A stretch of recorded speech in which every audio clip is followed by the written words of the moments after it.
हरियाणा के पूर्व मंत्री एवं कांग्रेस के वरिष्ठ नेता कैप्टन अजय सिंह यादव ने आज प्रदेश सरकार और रेवाड़ी से बीजेपी विधायक लक्ष्मण सिंह यादव पर जमकर निशाना साधा। कैप्टन ने कहा कि रेवाड़ी नगर परिषद की चेयरपर्सन पूनम यादव और विधायक के बीच गहरी साठगांठ हो गई है। पहले चेयरपर्सन पर विधायक भ्रष्टाचार के आरोप लगाते थे, लेकिन अब चेयरपर्सन की तारीफ करने लगे हैं। उन्होंने कहा कि दोनों के हाथ से हाथ मिल गए हैं। वहीं उन्होंने कहा कि लक्ष्मण सिंह यादव मुद्दों पर कोई बात नहीं करते, झाड़ू लगाकर फोटो सेशन करवाने और हारमोनियम बजाने तक व्यस्त रह गए हैं विधायक लक्ष्मण सिंह यादव। उन्होंने कहा कि अभी तक विधायक ने एक भी काम नहीं करा पाया है। वहीं उन्होंने विधायक की खिल्ली उड़ाते हुए कहा कि रेवाड़ी का विधायक सबसे अनोखा निकला है। प्रदेश सरकार पर निशाना साधते हुए कैप्टन ने कहा कि प्रदेश पर लगातार कर्ज बढ़ रहा है।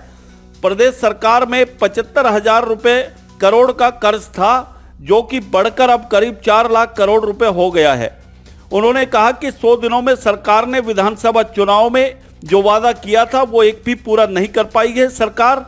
साथ ही साथ कैप्टन ने कहा कि कोसली के विधायक अनिल यादव डहीना द्वारा अधिकारियों पर उनका फोन नहीं उठाने के सवाल पर कहा कि सरकार में किसी भी विधायक और मंत्री की नहीं चल रही है, सबकी हालत बिल्कुल पतली बनी हुई है। इसलिए बीजेपी विधायकों को कैप्टन ने मशवरा देते हुए कहा कि या तो उन्हें सीएम को बदल देना चाहिए या फिर खुद इस्तीफा दे देना चाहिए। वहीं दिल्ली के चुनाव को लेकर कैप्टन ने कहा कि दिल्ली चुनाव में जमकर हेराफेरी हुई है, बिना कांग्रेस के केजरीवाल सरकार नहीं बना पाएंगे। वहीं उन्होंने बेटे चिरंजीव राव की हार को लेकर कहा कि जालीदार टोपी भी हार का कारण बनी है और विधायक के विपक्ष के लोगों ने इसको बड़ा मुद्दा बनाया है। आज जो है खास तौर से एक तो मैं प्रयागराज में जो लोग जिनकी मौत हुई है उनके प्रति अपनी श्रद्धांजलि अर्पित करता हूं। और मेरी तो जो शंकराचार्य जी हैं उनने तो साफ कहा है कि भाई ये प्रयागराज जो है ये ढकोसला इन्होंने करा है। फोटो में होने चाहिए शंकराचार्यों की, जो मंडलेश्वर है उनकी फोटो में होने चाहिए, केवल 2 व्यक्तियों की फोटो क्यों लग रही है। और देखिए वहां पर स्टैम्पेड हो जाता है और एक नहीं 3 जगह होता है, लेकिन सरकार ने उसको छुपा के रखा। आज तक सही आंकड़े नहीं दे पाए हैं। यहां तक भी ऐसे आरोप हैं कि गंगा के अंदर बहा दिए, जमीन में गाड़ दिए, यानी कि लोग मारे मारे घूम रहे हैं, जो अस्पताल में जा रहा है, कोई कहीं जा रहा है।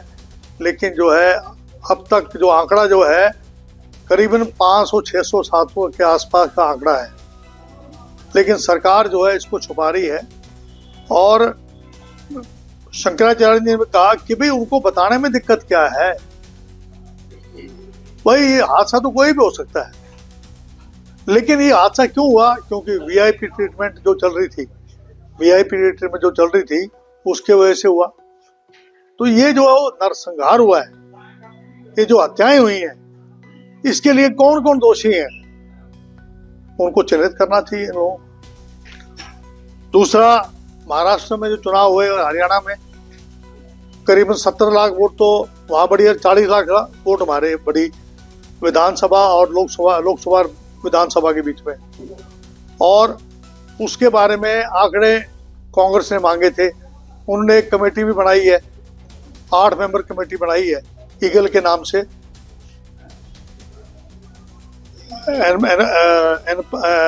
एम्पावरमेंट कमेटी बनाई है, एक एम्पावरमेंट कमेटी बनाई है।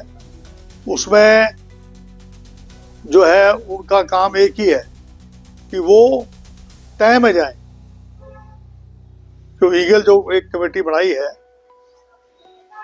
उनको ये है कि वो तय में जाए कि कितने लोग जो हैं, वोटें कितनी बढ़ी हैं, और मशीनों के बारे में भी।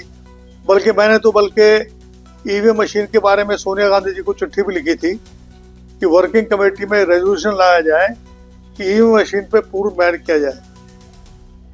और तीसरी बात यह है कि 100 दिन पूरे हो गए हैं 500 रुपए का गैस का सिलेंडर कह रहे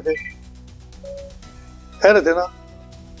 इनकी गारंटी में था 2100 रुपए कह रहे थे हम लाडो बहन महिला को देंगे, और बिजली की भी कह रहे थे फ्री दे देंगे। उसके बारे में आज तक कोई बात नहीं हुई। कर रहे थे आज ये जो 5 लाख रुपए जो आयुष्मान कार्ड के जो डॉक्टरों के पास जो जिन्होंने इलाज कर दिया उसका पैसा नहीं दे पाए। हमारे विधायक जी जो हैं प्रोसेशन कराते हैं, उसके बाद जो है कोई काम नहीं। विधायक का काम ये है कि नई भर्ती कराए सफाई कर्मचारियों। सफाई कर्मचारी जो हैं वो है नहीं, बजाय इसके कि आदमी जो है, कोई एमएलए कह रहा है मेरी चल नहीं रही, कोई कहता है मेरा जो है टेलीफोन नहीं उठा रहा। तो हालत इनकी ऐसी पतली हो रही है कि ना तो इनकी जो है सरकार मानता कोई। अनिल विज जो यूं कह रहा है कि मैंने सस्पेंशन के लिए ऑर्डर दिए थे, वो कह रहा है मेरी नहीं चल रही। मंत्री इनके अंदर आज किरण चौधरी का जो फोन नहीं उठाया एक अधिकारी ने, तो इनकी हालत तो ऐसी हो रही है कि ना तो इन्होंने जो वायदे किए थे 100 दिन पार हो गए हैं। लोग इंतजार में बैठे हैं कि 21 रुपए महिलाओं को कब मिलेंगे, या तो ये देंगे 1 साल पहले। खजाने में पहले इतना डेबिट हो गया है, 3.5 लाख करोड़ से ऊपर से ज्यादा कर्जा, शायद 4 पे पहुंच गया होगा।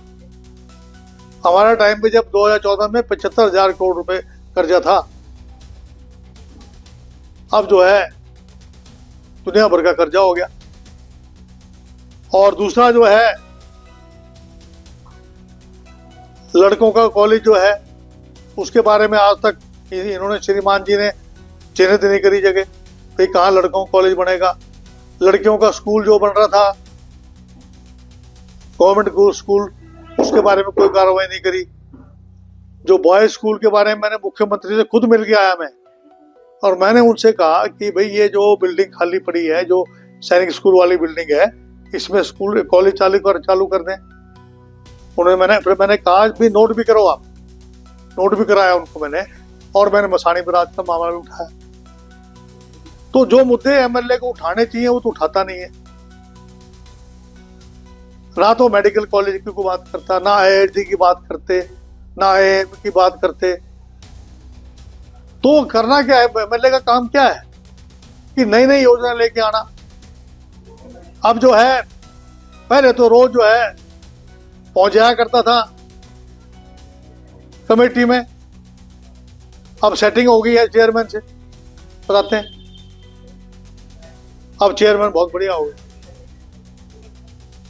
क्या तो चेयरमैन के ऊपर आरोप लगाया करता था, अब जो है चेयरमैन बहुत जबरदस्त हो गई, भला बिल्कुल हाथ से हाथ मिल गए। रेवाड़ी से न्यूज वाइस के लिए संजय कौशिक के साथ अजय सागर अत्री की रिपोर्ट।